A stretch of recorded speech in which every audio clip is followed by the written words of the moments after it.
नेकी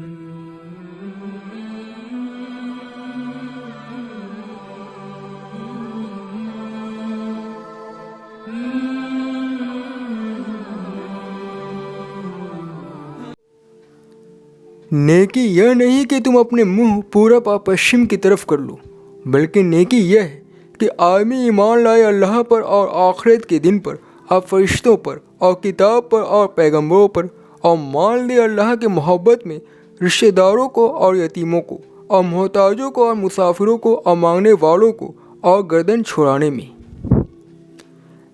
है ईमान वालो, अल्लाह तुम्हें उस शिकार के ज़रिए से आजमाइश में डालेगा जो बिल्कुल तुम्हारे हाथों और तुम्हारी नेज़ों की ज़द में होगा, ताकि अल्लाह जाने कि कौन शख्स उससे बिना देखे डरता है। फिर जिसने इसके बाद ज़्यादती की तो उसके लिए दर्दनाक अजाब है। ईमान वालों, शिकार को न मारो जबकि तुम हालत एहराम में हो, और तुम में से जो शख्स उसे जानबूझकर मारे तो इसका बदला उसी तरह का जानवर है जैसा कि उसने मारा है, जिसका फैसला तुम में से दो आदिल आदमी करेंगे, और यह नजराना काबा पहुंचाया जाए, या इसके कफ़ारे में कुछ मोहताजों को खाना खिलाना होगा, या इसके बराबर रोज़े रखने होंगे ताकि वो अपने किए की सज़ा चखे।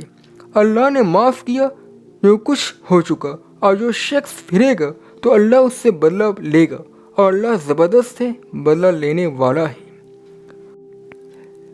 ईमान वालों, अगर तुम्हारे माँ बाप भाई बहन ईमान के मुकाबले कुफ्र को पसंद करें तो उनसे दोस्ती न रखो, और जो उनसे दोस्ती रखेंगे वे जालिम हैं। कह दो, अगर तुम्हारे बाप और बेटे और भाई और बीवियाँ और ख़ानदान वाले और माल जो तुम कमाते हो और तिजारत जिसके बंद होने से तुम डरते हो और मकानात जिसको पसंद करते हो, अल्लाह और उसके रसूल और अल्लाह की राह में जिहाद करने से तुम्हें ज़्यादा अजीज़ हों तो इंतज़ार करो, यहाँ तक कि अल्लाह अपना हुक्म यानी अदाब भेजे, और अल्लाह नाफरमान लोगों को हिदायत नहीं दिया करता। और जब तुम कुरान पढ़ते हो तो हम तुम्हारे और उन लोगों के दरमियान एक छुपा हुआ पर्दा हायल कर देते हैं जो आखिरत को नहीं मानते, और हम उनके दिलों पर पर्दा रख देते हैं कि वे उसे न समझे, और उनके कानों में गिरानी पैदा कर देते हैं। और जब तुम कुरान में अपने रब का जिक्र करते हो तो वे नफ़रत के साथ पीठ फेर लेते हैं। क्या लोगों ने नहीं देखा कि अल्लाह किस तरह खल्क़ को शुरू करता है फिर वह उसे दोहराएगा? बेशक यह अल्लाह के लिए आसान है। कहो कि ज़मीन में चलो फिरो, फिर देखो कि अल्लाह ने किस तरह खल्क़ को शुरू किया, फिर वह उसे दोबारा उठाएगा। बेशक अल्लाह हर चीज़ पर कादिर है।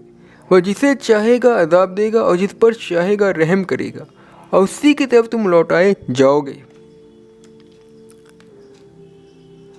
भला मुशरिकों के लिए जिसने अहद तोड़ डाला, अल्लाह और उसके रसूल के नज़दीक अहद कैसे कायम रह सकता है? हाँ, जिन लोगों के साथ तुमने मस्जिद हराम के पास अहद किया था, बस अगर वो अपने अहद पर कायम रहे तुम भी उनसे सीधे रहो। बेशक अल्लाह परहेज़गारों को पसंद करता है। भला उनसे अहद क्यों कर पूरा किया जाए जब उनका हाल यह है कि अगर वे तुम्हारे ऊपर काबू पा लें तो तुम्हारे बारे में न क़राबात यानी निकट के संबंधों का लिहाज करें और न अहद का। ये तो मुंह से तो तुम्हें खुश कर देते हैं, लेकिन इनके दिल इन बातों को कबूल नहीं करते और उनमें अक्सर नाफरमान हैं। उन्होंने अल्लाह की आयतों को थोड़ी कीमत पर बेच दिया और अल्लाह की आयतों से रोकते हैं। बहुत बुरा है जो वे कर रहे हैं। किसी मोमिन के मामले में वे न रिश्तेदारी का लिहाज करते हैं और न अहद का। यही लोग ज़्यादती करने वाले हैं।